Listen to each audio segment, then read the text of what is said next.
Bonjour à tous, merci de nous retrouver sur JNTV, Jaune Noir Télévision pour le 5e numéro de Mimo Mag.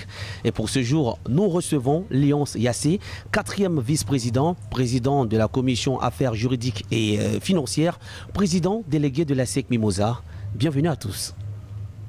Léonce Yassé, bonjour. Bonjour. Comment vous vous sentez dans le rôle de président délégué de l'ASEC Mimosa, le club le plus prestigieux de Côte d'Ivoire? C'est une mission exaltante, c'est une mission passionnante, mais c'est aussi une mission d'apprentissage. Je l'ai dit dès ma nomination au poste de président délégué. Le président Roger Ouagnan, président du conseil d'administration de l'ASEC Mimosa, a le souci de préparer la relève parce qu'il a aussi le souci de la pérennité de son œuvre, de la construction de l'ASEC Mimosa. Et donc, il souhaite préparer une nouvelle génération de dirigeants capables de prendre le relais après lui. Et donc, c'est une position dans laquelle j'écoute, j'observe, je suis attentif aux choses et aux personnes qui composent l'ASEC Mimosa. Et pour l'instant, tout se passe bien. Allez, on va quitter momentanément le conseil d'administration et nous intéresser à la chose purement sportive, celle qui se déroule sur les terrains généralement chaque semaine. Et pour parler du bilan de la première phase du championnat 2016-2017, une première phase qui s'achève avec une position de leader pour l'ASEC Mimosa à mi-parcours. Quelle est l'analyse générale de Léonce Yassé sur cette première phase-là? J'ai envie de vous renvoyer à l'édito paru dans le magazine ASEC Mimosa, les enfants s'amusent de cette semaine. Il est intitulé « Examen blanc réussi ». Oui, on a réussi l'examen blanc parce qu'on finit avec un titre, mais qui est un titre honorifique, le titre de champion de la mi-saison. Il a une valeur comptable certaine parce qu'il nous permet de voir que nous sommes devant les autres, nous sommes en tête du classement. Par contre, il n'efface pas toutes les interrogations sportives parce qu'on a eu du bon, mais on a aussi eu du moins bon. Et en le relevant, on veut donner l'occasion à notre staff, à nos joueurs, de mettre le doigt sur ce qui n'a pas marché pour vite le corriger. Au rayon des satisfactions, on a le bon début de saison qu'on a eu, avec des prestations accomplies, avec une réussite offensive, avec du beau jeu qui a permis de réconcilier l'équipe de l'ASEC avec ses supporters. Au rayon des choses qui ne nous ont pas beaucoup plu, on a tous ces matchs nuls qui ont été alignés et qui ont permis à nos poursuivants de nous rattraper. On aurait dû finir cette première partie de saison avec un écart de points conséquent pour pouvoir rentrer dans la phase de Coupe d'Afrique plus sereinement. Mais on ne va pas se plaindre, on est content de finir premier. C'est un bon indicateur. Il faut maintenir cette cadence, gommer les imperfections pour pouvoir rester premier au soir de la 26e journée. Eh bien, le conseil d'administration à cet effet a consenti beaucoup de sacrifices financiers en début de saison pour s'attacher les services des meilleurs joueurs. Ont-ils tous répondu à vos attentes? Bon, pas évidemment parce que des joueurs comme Aloy Brown, le Nigérian, Dodo Digbe et Tchétché Eric ont été prêtés ou libérés. Écoutez, l'année dernière, on a fait un bilan en profondeur. C'est un bilan qui a été fait au niveau du conseil d'administration. Ensuite, entre le conseil d'administration et les encadreurs, ce bilan nous a conduit à libérer un peu moins de 20 joueurs. Parce qu'on avait le sentiment que les joueurs de l'effectif de la saison dernière n'étaient pas suffisamment armés pour nous permettre de briller sur tous les tableaux et d'atteindre nos objectifs. Cette année, on a mis l'accent sur l'expérience, le talent, l'expérience. Vous constaterez que notre effectif est composé de joueurs qui ont fait leurs preuves ailleurs, soit en Côte d'Ivoire, soit à l'étranger, en Afrique ou en Europe. Et ce sont des joueurs qui, pour l'instant, nous donnent satisfaction. Bien sûr, il y en a un certain nombre pour lesquels on attendait un peu plus. On est un peu déçus, mais on considère qu'on ne s'est pas trompé. Cette année, l'effectif est à la hauteur de nos ambitions. La preuve, nous sommes en tête du championnat à la mi-saison. Et puis sur le marché du mercato à la mi-saison, l'ASEC Mimosa est bien active avec le recrutement du jeune Poé Jean Morel et de la promotion de 2 joueurs de l'Académie Mimosifcom. Quelle sera la suite? Dans le programme qu'il a présenté à l'Assemblée générale l'année dernière, Maître Roger Ogna a dit qu'on aurait le souci de reconstruire notre performance sportive. Et on le ferait par la formation des jeunes, la formation des encadreurs, mais aussi une nouvelle politique de recrutement. Et cette politique de recrutement vise à ramener vers la SEC Mimosa les joueurs les plus talentueux de Côte d'Ivoire. Poé de Transfuge du WAC a brillé lors de la première partie de la saison. Il s'est fait remarquer comme un magnifique tireur de coups francs, un joueur très présent dans l'animation offensive de son équipe. Nos encadreurs ont considéré qu'il était à même de renforcer l'équipe et de nous apporter un peu plus de lien, un peu plus de transition entre nos phases de défense et d'attaque. Et naturellement, Maître Roger Ogna a été convaincu et il a accepté que ce joueur nous rejoigne. À côté de Poé, nous avons un certain nombre de joueurs qui viennent de l'académie, mais ce n'est pas une politique nouvelle. L'année dernière déjà, beaucoup de jeunes de l'académie ont eu leur chance en équipe première. Le plus remarquable a été Dao. Cette année, on a le défenseur buteur Aïdara qui vient de l'académie où il a fini sa formation. Et donc, après Aïdara, l'encadrement... Il y a eu deux autres jeunes aussi, donc Kosonou et Ezié. Voilà, Kosonou et Ezié, dont on dit beaucoup de bien et qui ont déjà eu l'occasion de jouer en équipe première à l'occasion du premier match de Coupe de la Ligue. Et donc, après ces jeunes, l'encadrement a considéré que l'académie pouvait mettre à notre disposition, à la disposition de l'équipe première, un certain nombre de joueurs qui ont du potentiel. Ouais. Et donc il y a deux milieux de terrain qui viennent de nous rejoindre et vous verrez qu'au cours de la saison, ils seront utiles, ils vont apporter leur pierre à la construction de l'équipe et des performances de la saison 2017. Ces deux jeunes milieux de terrain sont Adiran et Elasme et on espère, en tout cas on leur souhaite tout bon vent, en tout cas avec cette équipe de l'ASEC Mimosa. Allez, pour la première partie du championnat, l'ASEC a terminé avec le titre honorifique de champion à mi-parcours. Qu'est-ce que vous, particulièrement, vous attendez de cette équipe-là en deuxième partie du championnat? Déjà, à la fin de cette première partie, j'attends de l'équipe, des joueurs, de l'encadrement, qu'ils fassent un bilan sans complaisance de ce qui s'est passé au cours des 13 premières journées. Qu'ils aient la lucidité de voir qu'on a réussi des choses, on a raté certaines choses et qu'ils trouvent les solutions pour travailler et corriger ces points. Donc, une fois qu'ils l'auront fait, ils pourront nous donner satisfaction au cours de la deuxième partie de la saison. Au cours de cette deuxième partie de saison, nous entendons aligner les victoires.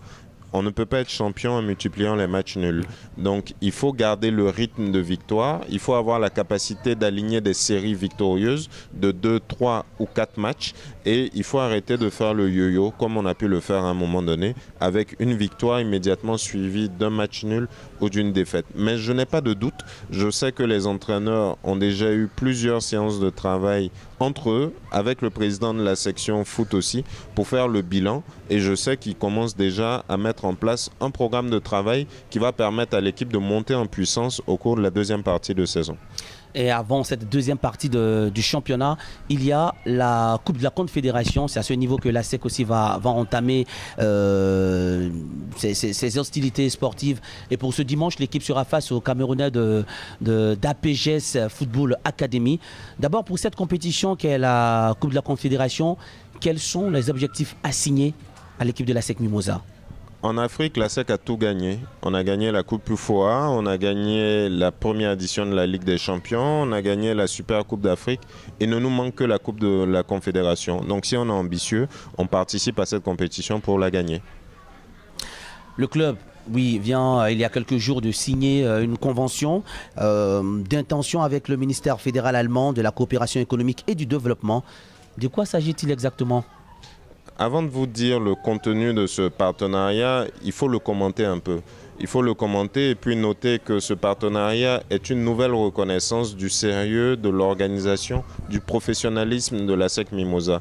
Nous n'avons pas démarché les autorités allemandes, c'est elles qui sont venues vers nous et elles nous ont identifiés sur la base de notre engagement au service du sport, au service des jeunes. Et donc l'ASEC Mimosa a été choisi pour participer à un certain nombre d'actions de développement durable qui visent à construire un avenir durable pour les jeunes par le sport.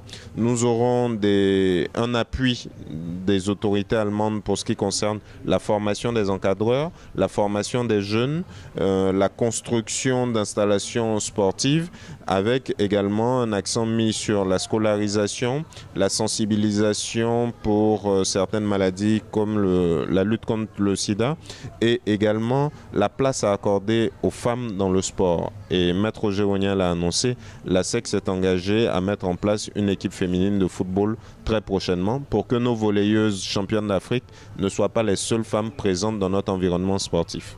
Bonne convention donc, on pourra le dire. Et puis récemment, le PCA de l'ASEC Mimosa, Maître Roger Ognien, a reçu une invitation de la CAF pour prendre part au forum organisé à l'intention du football africain. Comment percevez-vous à chaque fois ces sollicitations de la grande instance dirigeante du football continental ?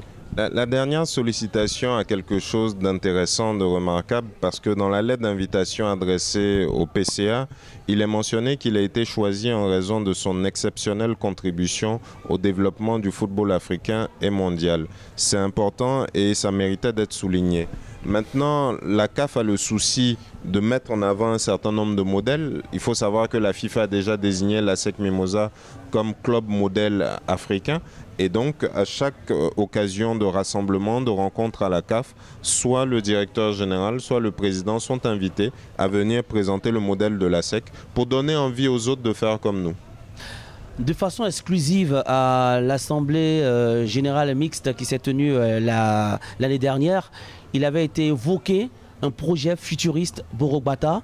Les mois sont en train de s'écouler. Est-ce que nous pouvons avoir des informations sur les avancées du projet Borogbata ? Pas plus tard qu'hier, nous avons eu une longue séance de travail avec le PCA pour discuter justement de ce projet. Ce que je peux vous dire aujourd'hui, c'est que les plans sont prêts. Les études se poursuivent parce que nous souhaitons faire les choses bien, proprement. Et donc, on se donne le temps de finaliser les études techniques, les études financières. Et très bientôt, nous pourrons vous inviter à une cérémonie qui scellera le début des travaux.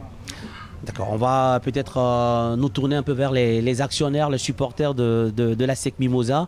Dans un édito paru dans le numéro 13-14 du magazine ASEC Mimosa, Les enfants s'amusent, vous avez intitulé cela « Responsabilité partagée ». Je crois bien au lendemain, enfin dans les jours qui ont suivi la défaite de l'ASEC Mimosa face à la SOA.